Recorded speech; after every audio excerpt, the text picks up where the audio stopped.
Okay, hopefully this time we got the sound issue correct, family. Um, I am back and we will get started here now with our presentation. Okay, so let's let me make sure that my sound is correct. If you can hear me, you can hear me.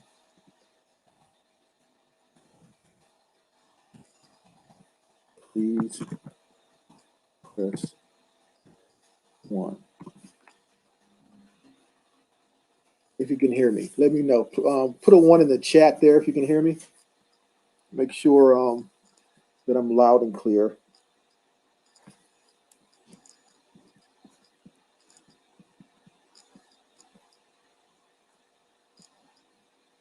Okay, great. Can you see me, Mayhem?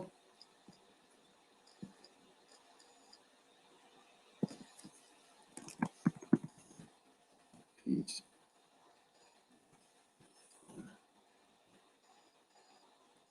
Awesome. Okay, welcome, families. We're back.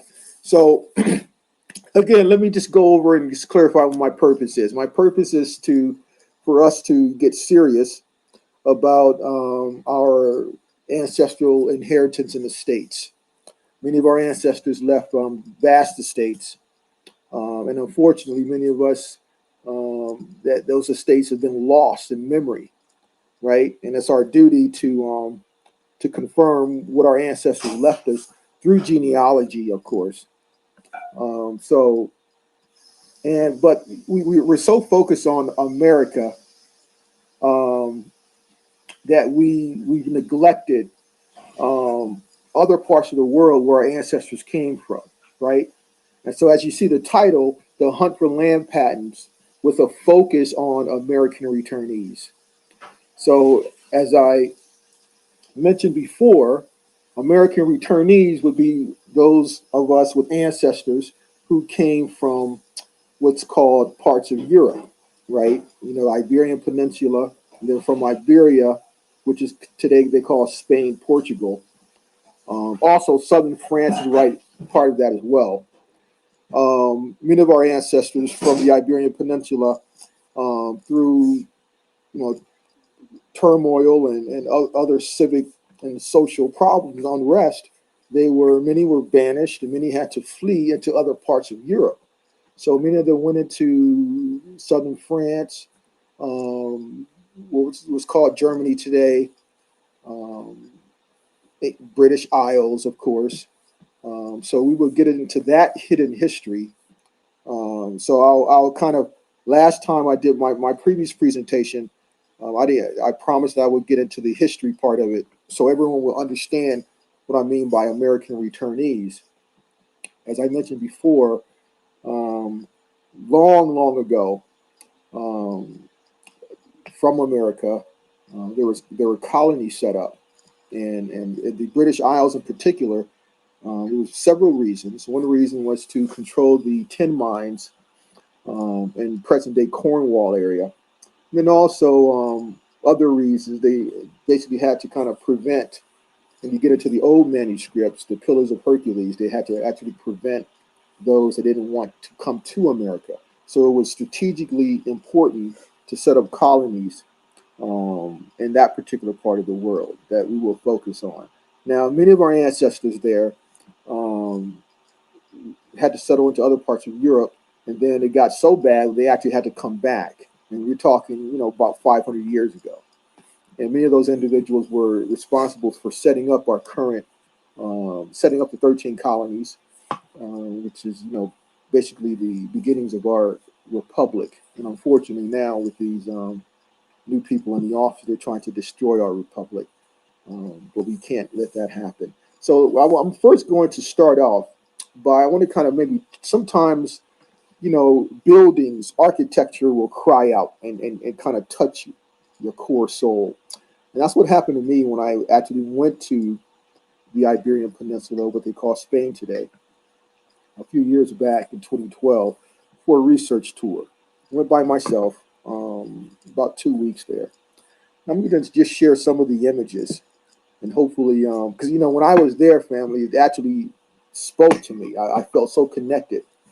um, to the architecture, the surrounding environment, and it spoke to me, it connected to me there. So let's first start with that. Um, and then, well, before we do that, again, and then the ultimate purpose, family, as the title says, land patents or land grants, right? Many of our ancestors had patented land, and it's our duty to confirm that because those, many of those patents are still valid, and for any heir um, to claim. And so that's the purpose here, and that's what I'm here to help those with land holdings legally and lawfully claim that. So that's the ultimate end game here of this entire demonstration and exercise, right? So let's get to. I'm going to screen share here. Let's see, screen share.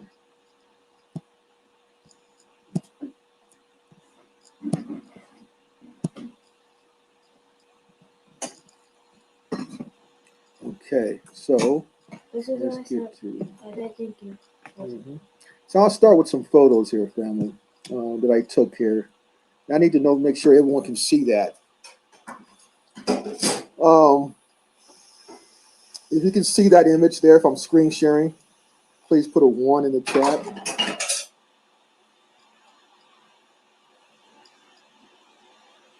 This is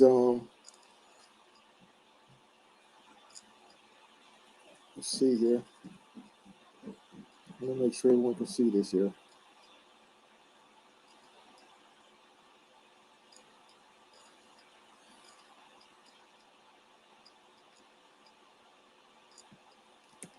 I don't know if you guys can see that.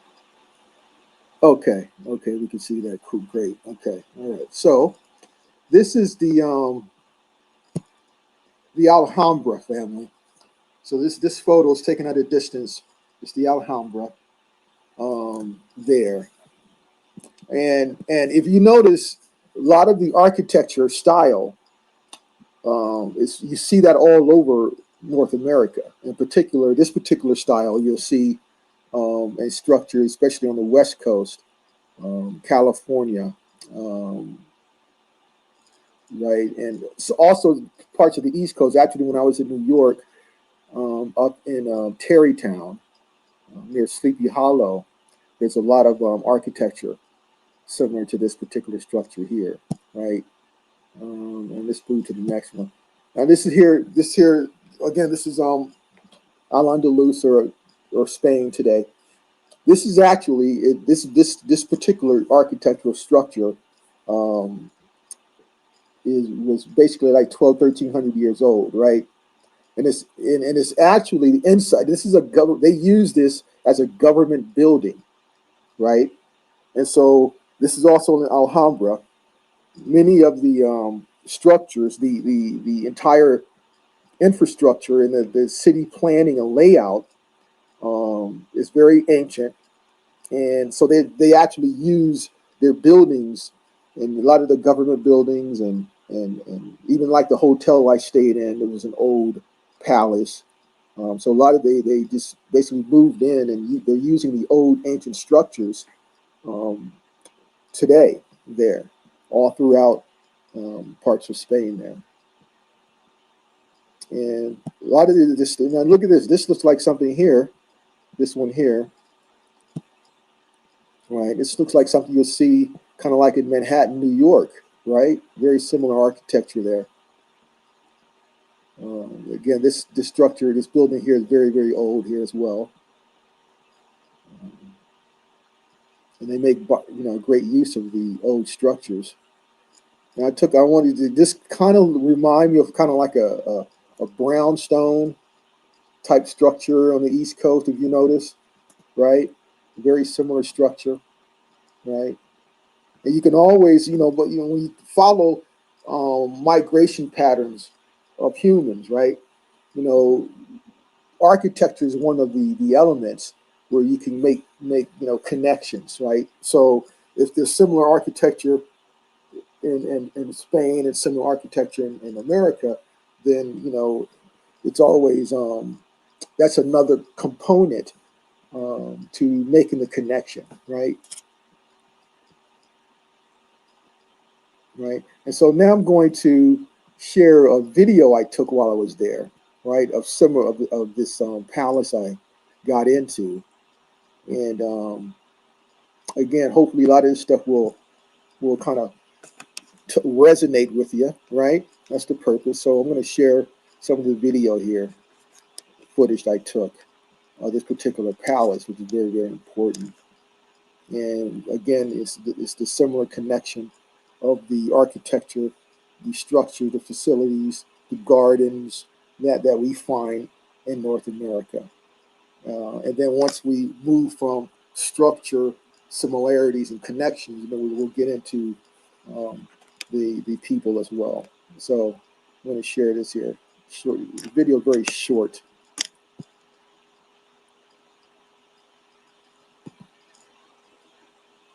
Family, I just jumped the fence to get inside to shoot the footage of the old palace built by the Almohads well over 1,000 years ago. It's about 1:20 in the afternoon, sunlight. Now the youngsters over here, the neighborhood kids, basically helped me out, told me to jump the fence. I got some footage, but they told me I can actually go inside the palace after 5 p.m. I'm coming back here. I'm going to meet those youngsters at 6 p.m., jump the fence again, and get inside the palace to get footage inside the palace. Now, this is... Oh, so let's go to that palace footage. Let's go to that palace footage, family. So this is after I actually jumped the fence. I stand corrected, family. This here park is actually the garden area. Oh, excuse me, not this one. Hold on. Let's go to this one here. This one. Okay, family, I just jumped the fence. I had to, because these youngsters helped me out. Say hello. Hello. They helped me out. They locked it and closed it off forever to the public. So we just jumped over it. Bye-bye. This is the garden area over here of this palace. Right in the center, you see a courtyard. This is closed off to the public now. And look at that. Old fountain. Let's see if we can get around to the palace part of it. That's the old palace. The Almohads built this.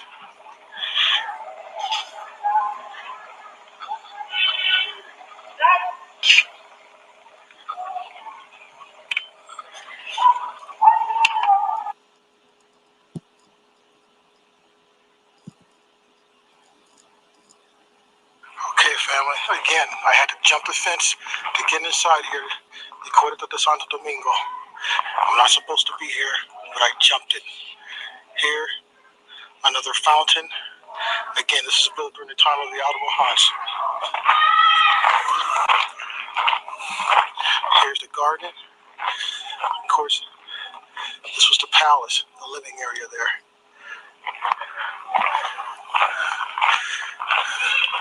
Here's the courtyard, the garden, another fountain. We will zoom in. They closed this off back in 2007. No one's allowed here, but you know how we do it. No excuses. We will get information by any means necessary. For your eyes only, family. One of the oldest towns in all of Grenada. Goes back to during the time of the Hebrew Israelites. And of course, the Almohads built this particular palace here.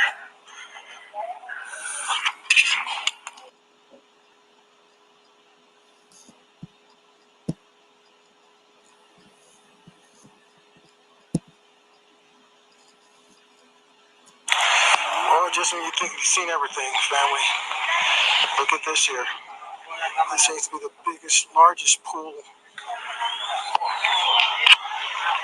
the whole palace here, out of all the Alhambra, it seems to be the largest.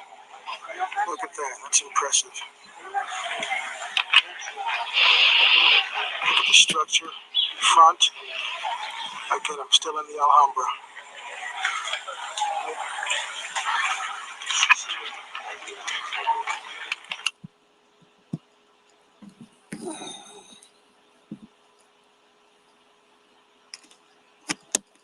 All right, fam. I just wanted to, you know, have your mind focus on those structures, right? Because many of our ancestors came from that area, right? And that's why we're still here presently. And if you have such ancestry, that will resonate with you for sure.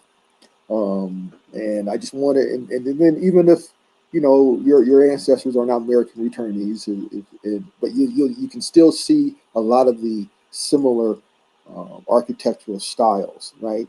The gardens, the moats, um, very very similar to the American architectural um, style and essence there. And I wanted to share that. So now what we're going to do, we're going to move into some of the historical part, and I'm going to be um, using as reference a lot of the McRitchie work. Um,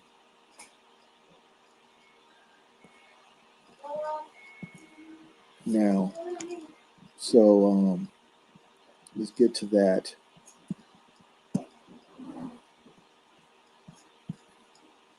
All right, so now we can get into some of the old manuscripts and history of the different types of people there during the time, right? So let me make this bigger so everyone can see it.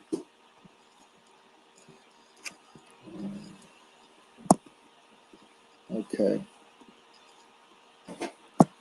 All right. So we're going to read as is here. Which hopefully everyone can see that. All right. There we go. Nice and big here. So let's start here. The Danes then were like the Moors, of course, melanated. There we see what he says there. Like them too, they were Picts, as more than one eminent writer has proved. The title of Gorm is not confined to Highland genealogies. It was the actual name of a grim old pagan Dane who ruled over Denmark in the earlier part of the 10th century. And the word survived lately in that province of the melanated Gentiles. I'll replace this word with melanated family. We know what we're talking about. Northumberland, where it bore the significance to smear to daub. So also were the Picts, known as such at home and on sea as well as on land, like the Danes. In the year 729, the Irish annals record that 3 ships of the Picardoc were wrecked this year on Eros Cuisine, and 10 years previously there had been fought the maritime battle of Ardensby between Duncan, the son of Beck, and the tribe Gabron, and Selbach with the tribe Lorne, in which battle certain chiefs were slain. Whether as Danes or as Picts, they were a swarthy, piractical race. And it is interesting to notice that the custom of tattooing has survived the longest in their professional descendants, our own seamen.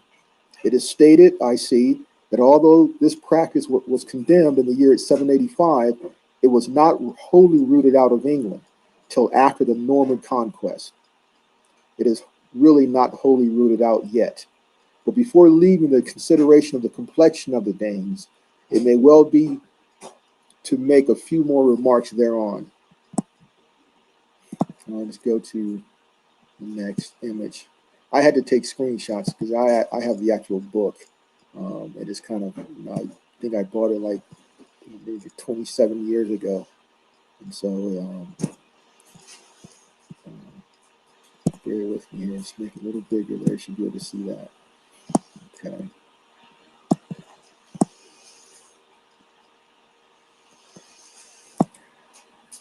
And although the melanated heathen were expelled from these islands many centuries ago, and although as a distant race they have almost vanished from Europe, Yet there may be traces seen of them even yet in the physique and the complexion of their descendants, whether in the Hebrides or elsewhere. It would be impossible to decide with certainty who are their descendants and who are not, but so far as and who are not, but so far as complexion goes, the Moors are still largely represented throughout the British Islands.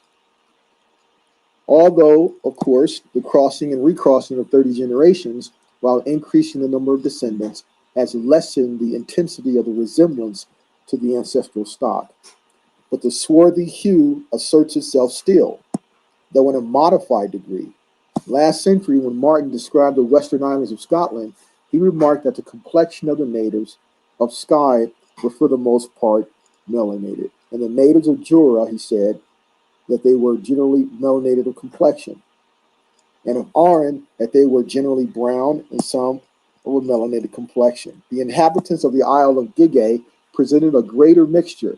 They were fair or brown in complexion. And Pennant, speaking of the Islay people, describes them as lean, withered, dusky, and smoke-dried. In their memorable tour through the north and west of Scotland, Johnson and Boswell several times took notice of the swarthy color of some of the natives. It will be remembered that Boswell said of the mixed race of the Negroes, there was a great diversity in the faces of the circle around us. Some were as melanated and wild in their appearance as any American savage. Let's just repeat that there, family. Some were as melanated and wild in their appearance as any American savages, whatever. And he may have had their complexion before his mind's eye when he said of some of the islanders, our boatmen were rude singers and seemed so like wild Indians that a very little. Okay, let's go back and go to the next one. 3. Let's make this bigger so everyone can see. Okay, you can see that.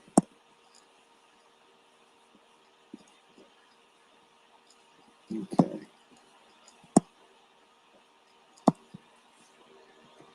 In general, the natives of small stature, scarcely any attain the height of 6 feet, and many of the males are not higher than 5 feet 3 or 4 inches. There is nothing very peculiar in the Harrison's physiognomy.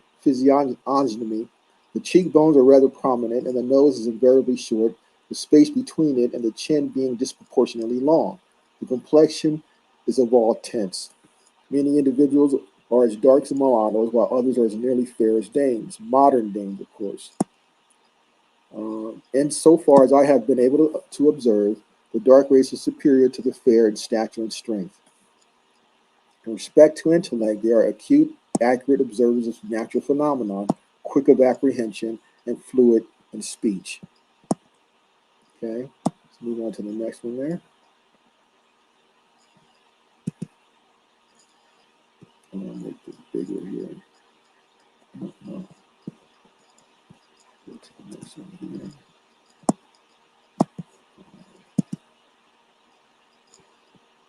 Roll this one up.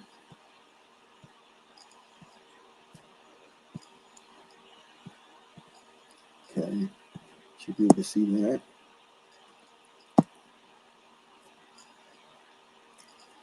Mr. Campbell, by the supposition generally current there, that she and others like her are the descendants of the Spanish crews of the wrecked Armada.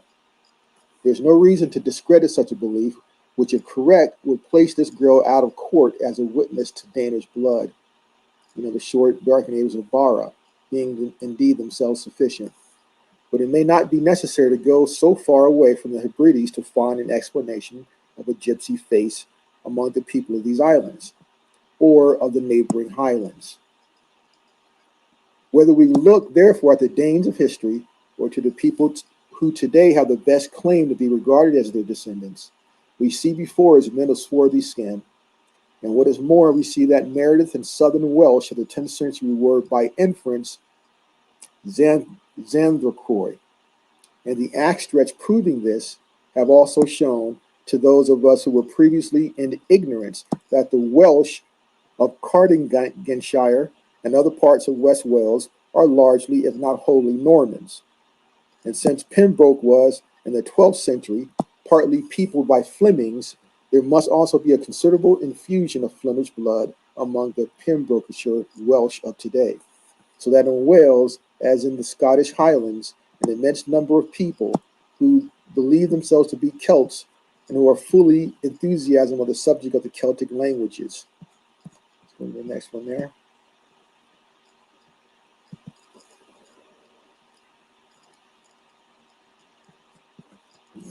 Make it bigger.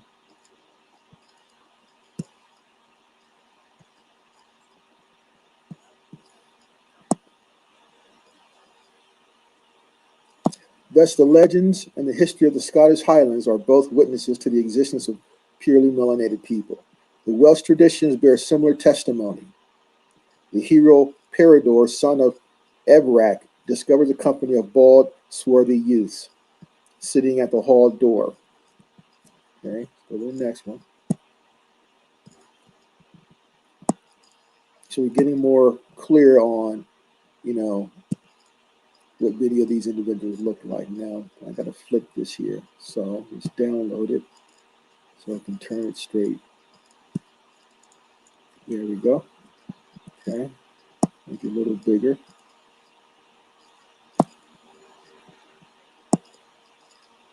Unquestionably, the most recent melanated European races must be looked at under the guise of gypsies. And it is startling to reflect how recent they are as actually melanated people. The tawniest gypsy now in Europe is probably but a half-blood, and most of them are something like quadroons. Okay, let's go to the next one now.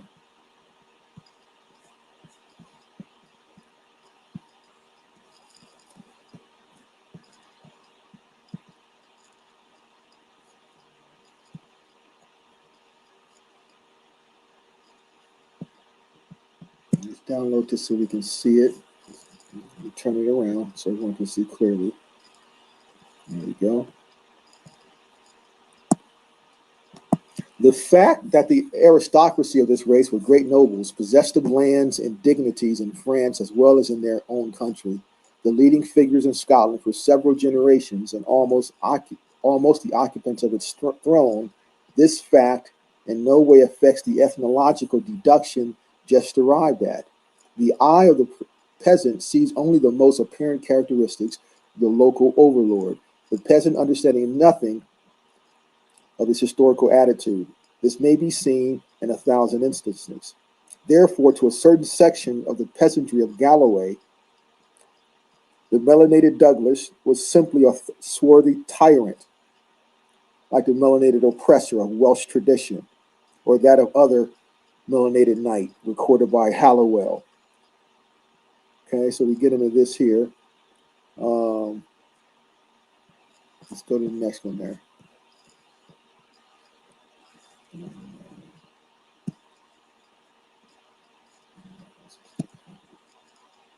Okay, let's download this one so we can flip it, so everyone can see. There we go. Okay, we just read that one. Let's go to the next one.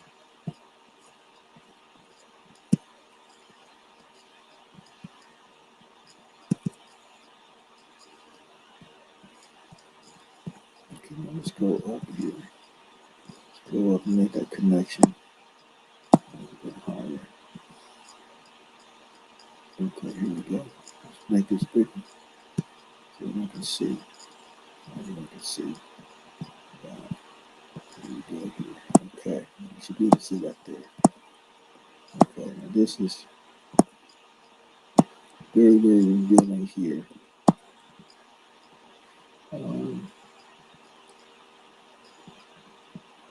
Let's start from here.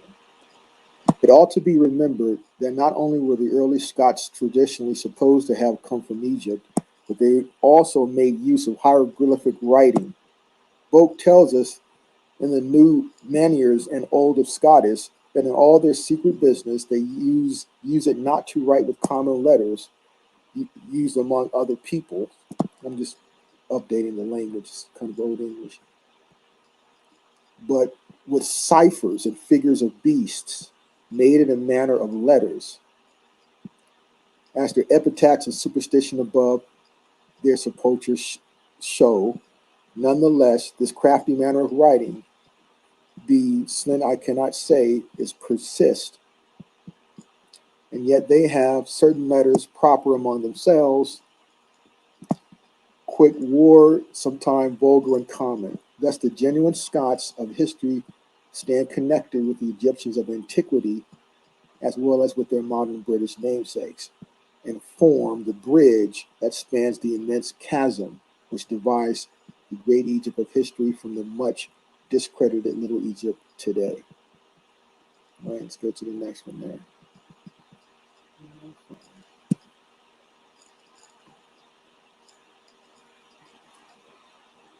Let's make it bigger.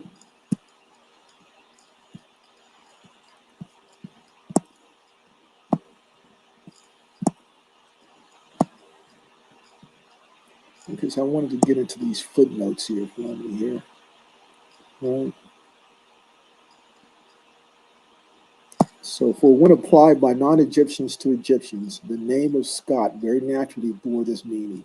Although when used by the Scot Egyptians themselves, it had as naturally quite a different significance, being indeed derived from Scota, the daughter of a pharaoh. Right? So you know that Scotland comes from Scota. And let's continue here to the next one.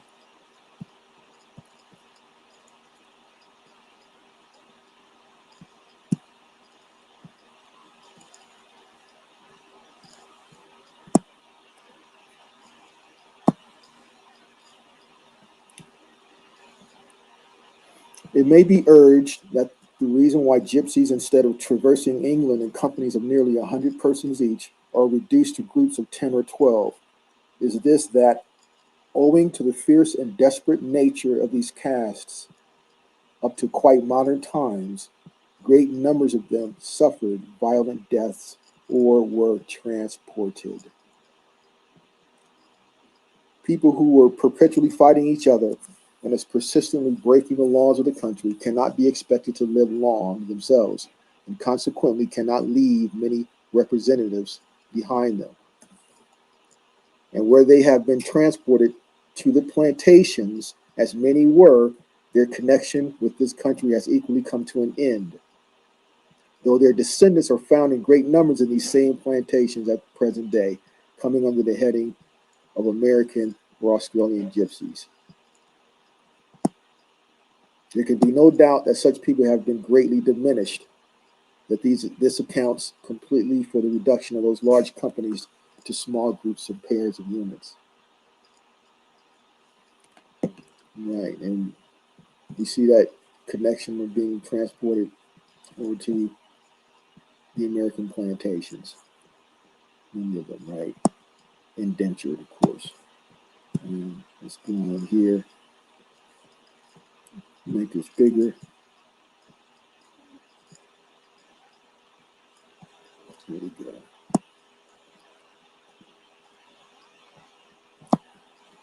I talked about the Baileys, right? That name. Many of you are descended from these Baileys.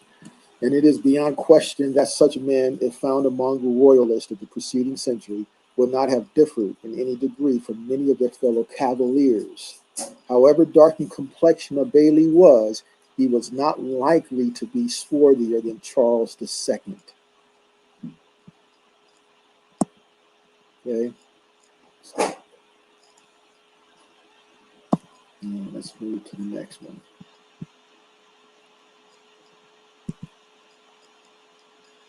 Make this bigger.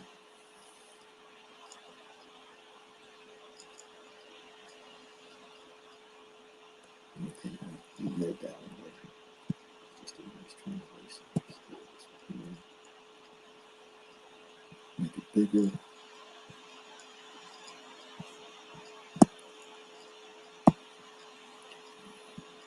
Okay, so states that our islands were overrun at an early period by swarthy marauding tribes, of which one section alleged its descent from the daughter of a pharaoh, from whom they took their name of Scot. Right? And that particular division was composed of those dusky, ferocious pagan and magic working Egyptians whose ideas and practices the more peaceable and civilized of the Scottish people have always regarded with abhorrence.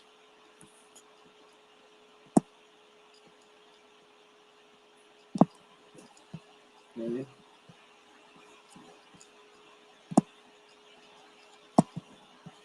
okay, so wanted to share that there, family. Hopefully we all were seeing that there. So let's now get into so we get a clear picture before we get into. I want to share this here information. So we see them there in the British Isles, and we're coming over here. And so let's get into some of those who came over early. And I have some of these muster rolls, family. Uh, New York muster rolls. So let's just start with this, so we can just get a clarity on this here, so everyone's clear. So this is the. Let me make it bigger so everyone can see. Muster roll of the men raised and passed muster in the county of Westchester. That's New York, right? So let's go over.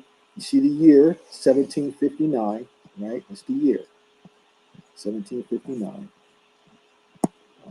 So these old muster rolls give real detailed descriptions of. You have their name, the day they enlisted, where they were born, their trade, what they did, whether they were volunteers, right?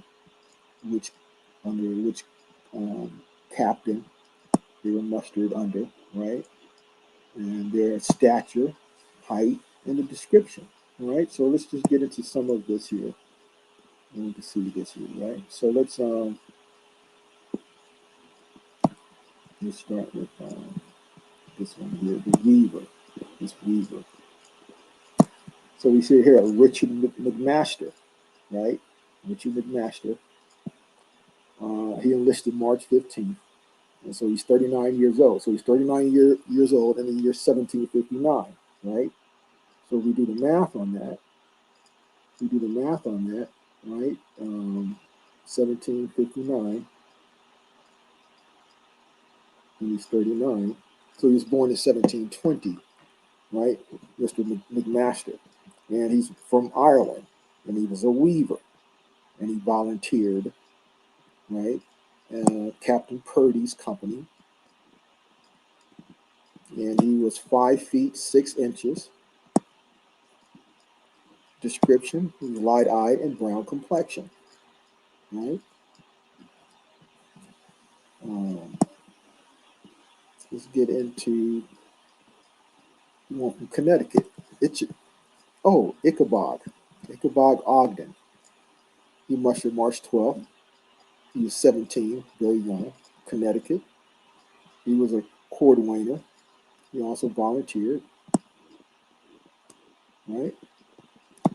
Height 5 feet 7, light eye, light brown hair, dark complexion. One skip to the next one right up under him. Um, he's from Mamaroneck, right?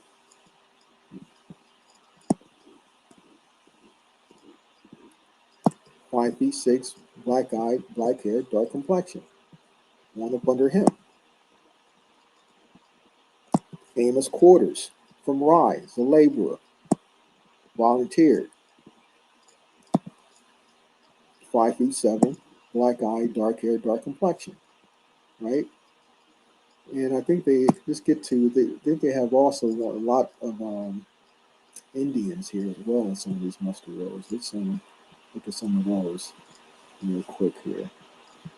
And this is up, of course, Northeast New York area, Connecticut, Rhode Island, Massachusetts area. Um, so here's another one here. Let's scroll that so everyone can see it.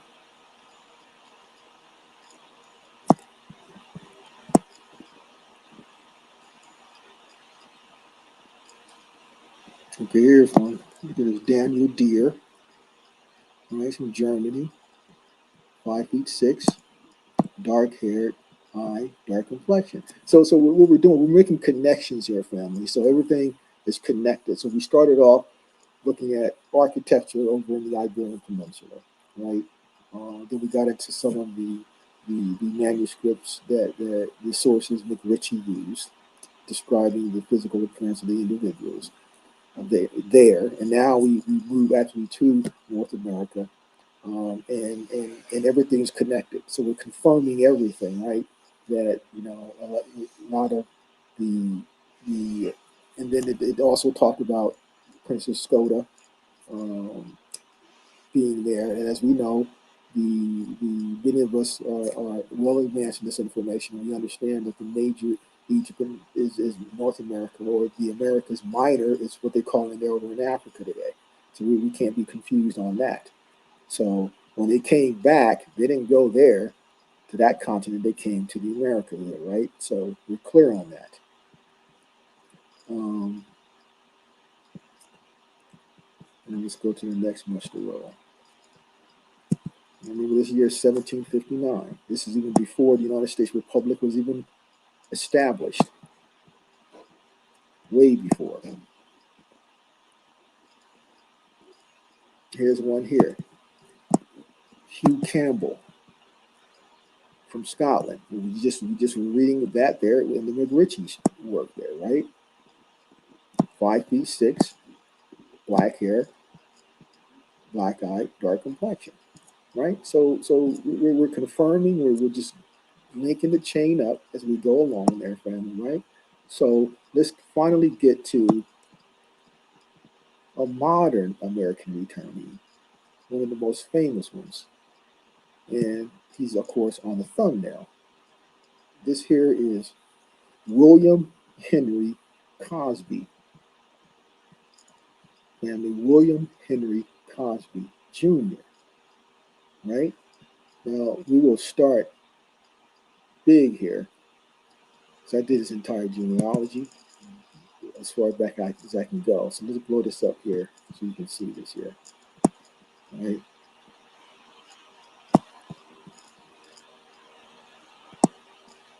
And then we'll get into some of the details here, right? So, so we see here, we got Bill here. He's born around 1930. And his father, William Henry Cosby. It's the same junior, so he's also William Henry Cosby, right? Now, although the one we're familiar with, Bill Cosby, he's born in Pennsylvania, but his entire paternal line, from his father onwards, um, they're in Virginia, right? So, as you see here, his father, William Henry from Virginia, born in 1913. His grandfather, Samuel Russell Cosby, Virginia, 1881. Great grandfather, Zachariah, 1841. And then second great, Samuel Thomas Cosby, born in 1820. And then John Cosby V from Virginia, 1775. John Garland Cosby III, right? And let's get to the one who actually came over on the boat.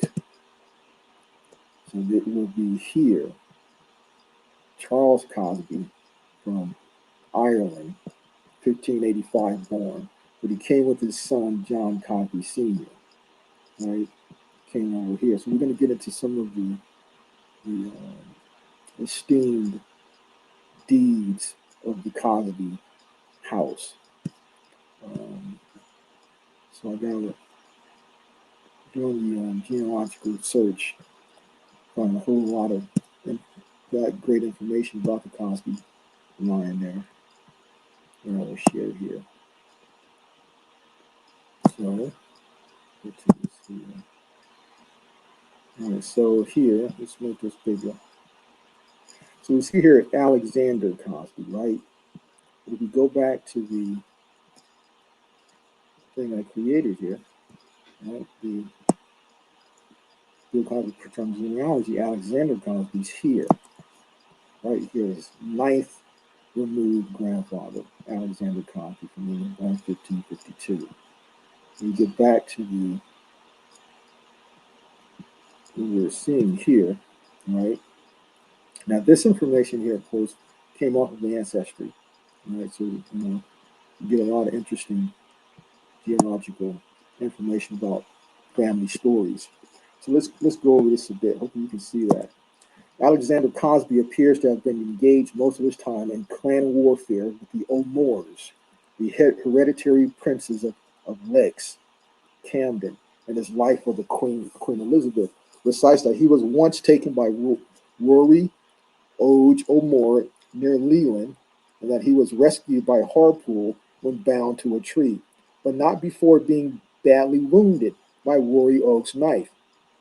The feud with the O'Moores endured in all its lawless violence until it came to an issue in 1596 when Anthony O'More, the chief of the clan bearing his name, demanded a passage over Stratford Bridge and made preparations to force it, but the demand being deemed by Cosby to be a challenge was promptly denied. The attempt being made by the O'Moores on the 19th of May, 1596, the Lord of Stradbally, at the head of his kern and accompanied by his eldest son and heir, Francis Cosby.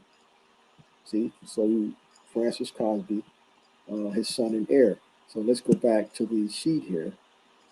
Here's Francis Cosby here, right?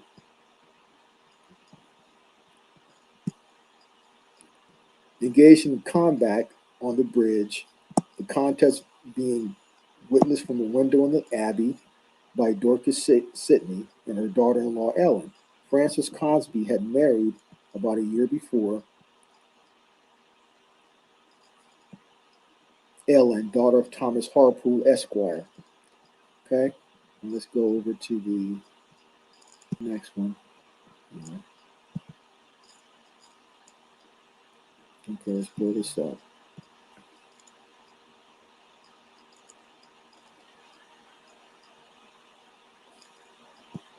Okay. So we have John Cosby's father, Charles Cosby, is said to have been the progenitor of the Cosby family of Virginia. Okay, so John Cosby's father is Charles. We go back to the genealogical sheet. Um, Here's John Cosby and his father Charles. As I said, there's the one. They said Charles is the progenitor of the Virginian line, and Charles here, I have here Camden, Virginia, with his son John Cosby. There.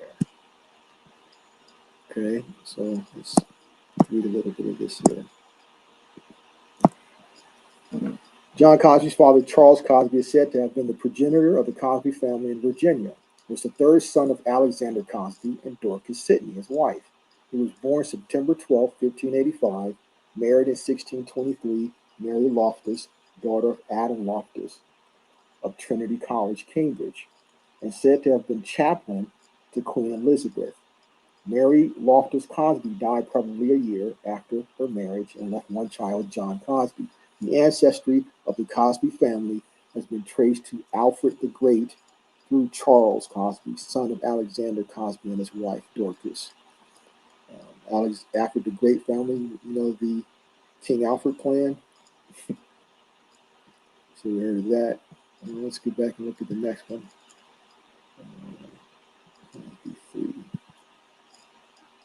Okay, now this is the image of the Stradbally estate palace, right?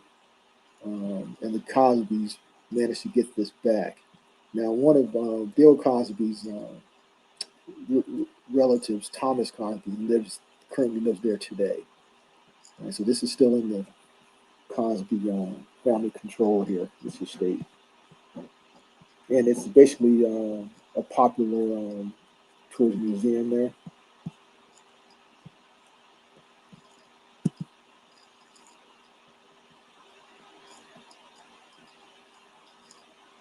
Okay, so we just read a little bit about Charles Cosby there, right?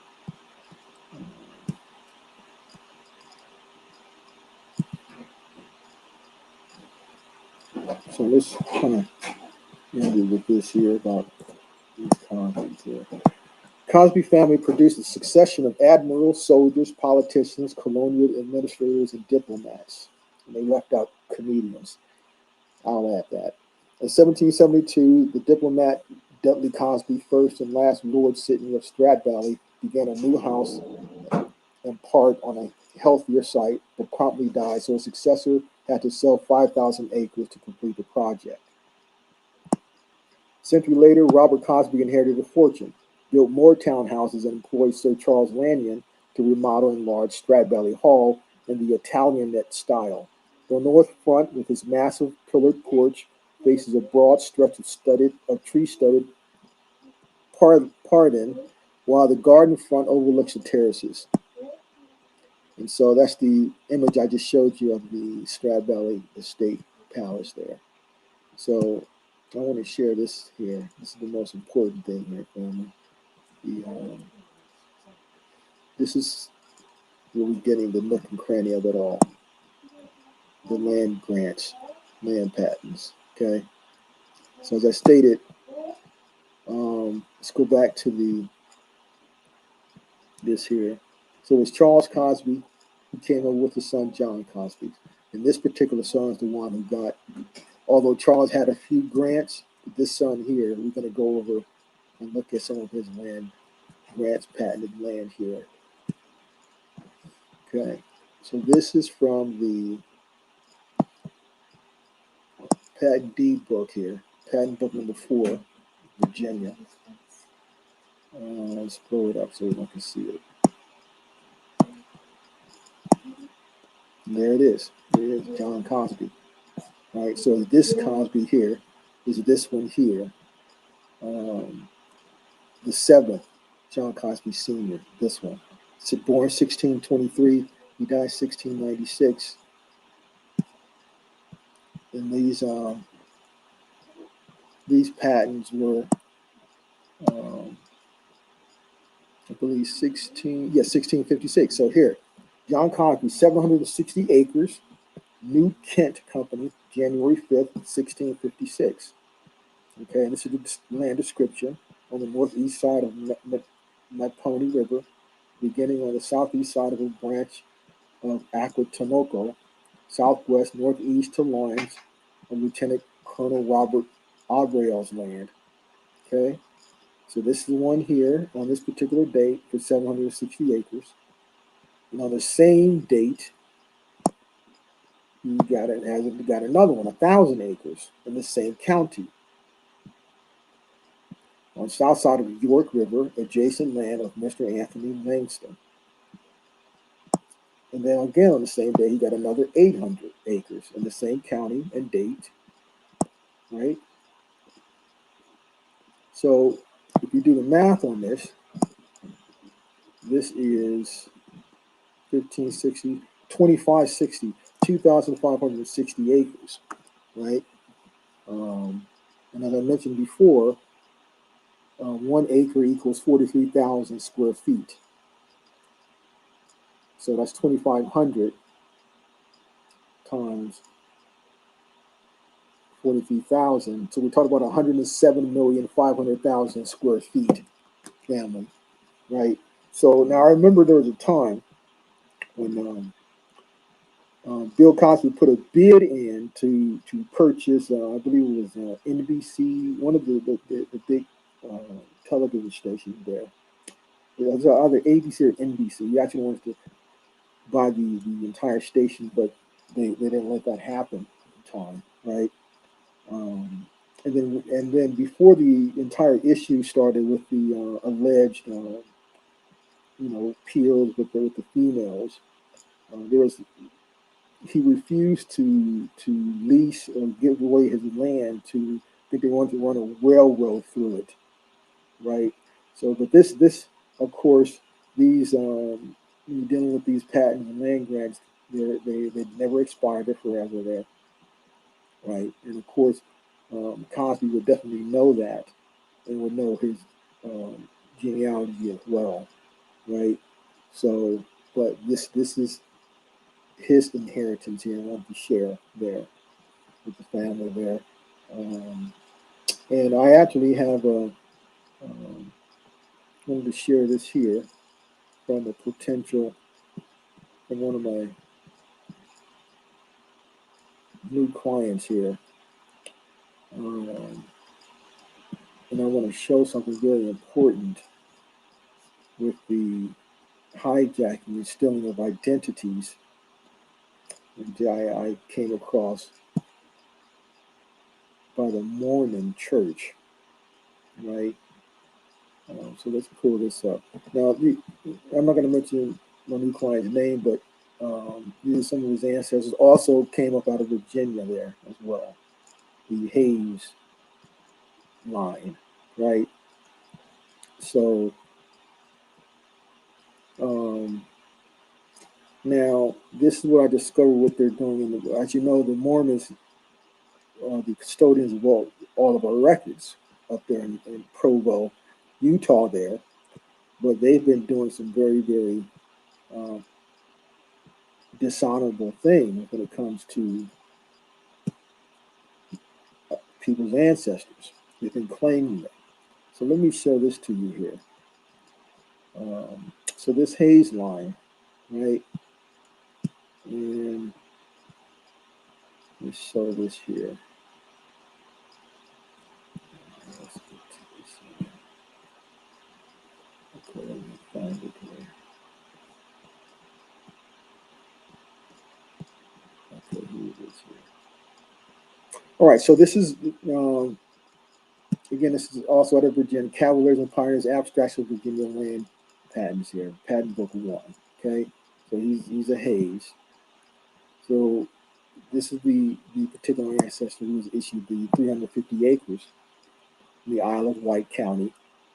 It's 1637, right? It's the land description.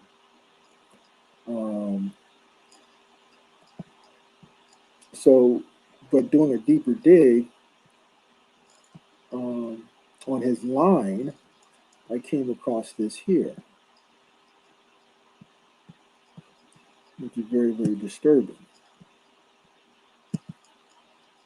Okay, now let's look at this here. Let's blow this up so everyone can see this, right? And of course, Samuel Hayes here is in his line here, right? When you look at this here, blow it up. So now this is actually a registration card of one of the Mormon members. So what they do, they'll connect themselves with ancestors and then register those ancestors. Then they, every one in the Mormon church has what's called an ID card, right? And so when they're using these tools and platforms like Ancestry, etc., it's free for them. It's free, and they just need to input their ID number, and they can get free access to all these databases because most of the Mormons create these databases, right? This is one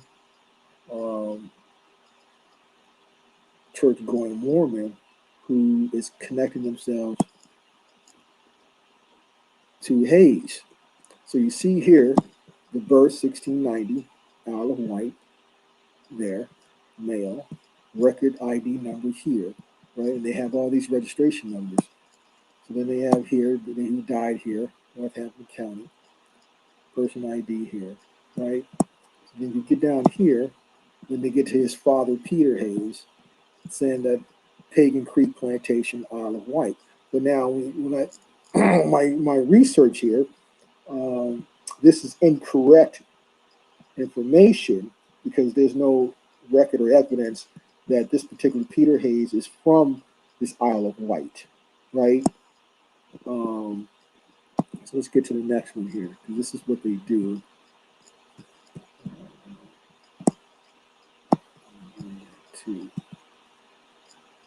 Let's blow this up here. Okay. So we see all that there, right? So this particular, they took the ancestor and they registered the ancestor here. The ancestor registered with the number connected to this church goer, right? And so then what they do is to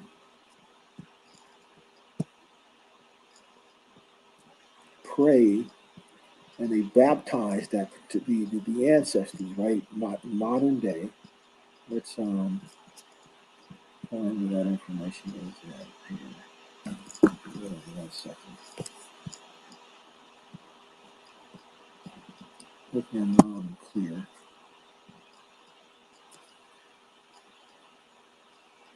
So yeah, they do that there, family. So let's Peter Hayes, Samuel Hayes here.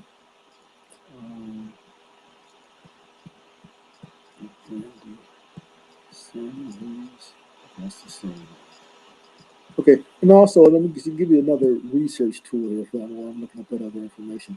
Of course, the brother A1 brought forward the Carter G. Woodson work, uh, the melanated slave owners of 1830, right? Which is awesome and is a great tool for to do your research because many of your people can be in there. Now this is another a similar work from Carter G. Woodson, right? But it's titled. Let's get to the title here. Yeah, here it is here. So you see that title there, family? Free Negro Heads of Families in the United States in 1830, right? By Carter G. Woodson. This is his most powerful work because this is you have to have this to as a as a tool to enhance your research, genealogical research, right? Because it's from every state, from A to all the states, and all the heads of families are listed here. So many of your folk are in here as well, and this will be critical information that you'll need to use um, to make your inheritance claims, right? And because this is 1830, the deeper you go down that rabbit hole, you'll see a lot of the hijacking, the stealing of identities. But with this particular tool here, you can confirm 100% um, who your folk were and where they were, right?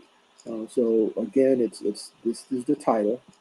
Um, I mean, you'll definitely need this here, and you can get this. I got it off the Internet Archive site. And, you can download the link, and you'll have it. But you have to have this and look through here because your ancestors could be in here as well. Right? That's a great tool there to have. And so again, when you go to like, and in Virginia was the they had the most listed. He didn't list everyone now, right? He got as much as he could. And another thing I discovered, what he saw, Carter G. Woodson saw during his time, because this was during the heyday of Walter Plecker, right? So Carter G. Woodson doing all this research in the 19 teens and 1920s during the height of Walter Plecker. So it means, man, we gave too much power to Walter Plecker.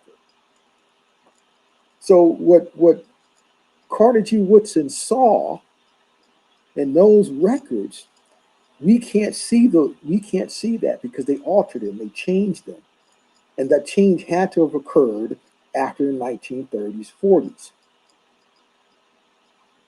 right? Because there would be no way in hell that if all the power we gave to Plecker, if that was the case, he would not have allowed uh, this to happen because this destroys a lot of the thievery, the stealing of ancestral identities, right? So, and you see this here, Virginia just goes on and on and on. I mean, they're just thousands and thousands of heads of families here, right? And Maryland, New York, New Jersey. I mean, just all these states and all these here names here. And so definitely go down to Internet Archive and get this, download this here because you're definitely going to need this um, for your genealogical research studies there. It's a great tool there.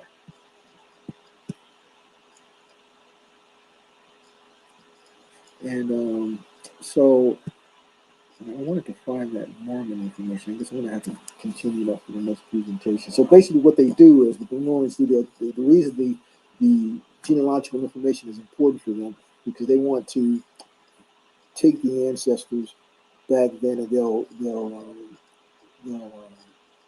baptize them. They have this whole ceremony where they baptize them to ensure that their soul would be in line with their Lord and Savior Jesus Christ, right? So that's what's going on. And as I showed you here, with this registration card here, this is what happened with this particular ancestor. But this is my new client's ancestor, and of course he's melanated, right? And then again, we found the 300 acres for his ancestor. But we identified that, there are certain Mormons connected. And if you look at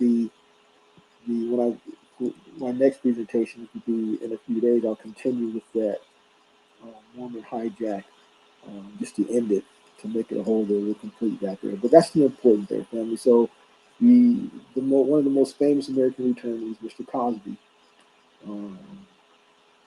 whose ancestors, again, as you see here, John Cosby, 760, 1,000, 800. And then, my new client, just a regular guy. Then again, his ancestor was 350, 350 acres for Peter. Let me find that. Here. Yeah. So his ancestor here, Peter Hayes, 350 acres, right?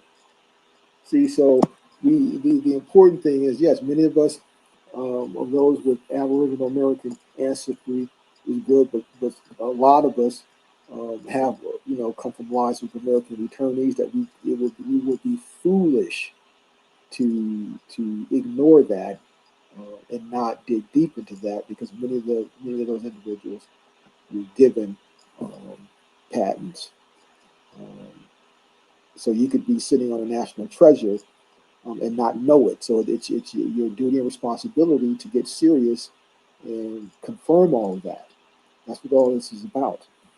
So hopefully, and we'll continue along with this entire series of hunting for land patent there, with the focus on American returnees. But I assist all, Aborigines as well. So I put work in for everybody. And those that know me have seen my work in detail, and they know what I've accomplished and what I'm currently doing, what I'm all about. So thanks for all your support there today. Sorry about the mishap in the first one there. I have to get used to working this stuff. I have to talk to maybe AP there, give me some pointers. I have to also, I guess, assign what we call those wrenches. But we'll get through it. We'll work through it, family. But thanks for taking time. I know it's evening there. Um, for sharing your time there. I appreciate it a lot. And we will continue again next time there. Have a good evening. And definitely catch the archives for those who missed it. Peace.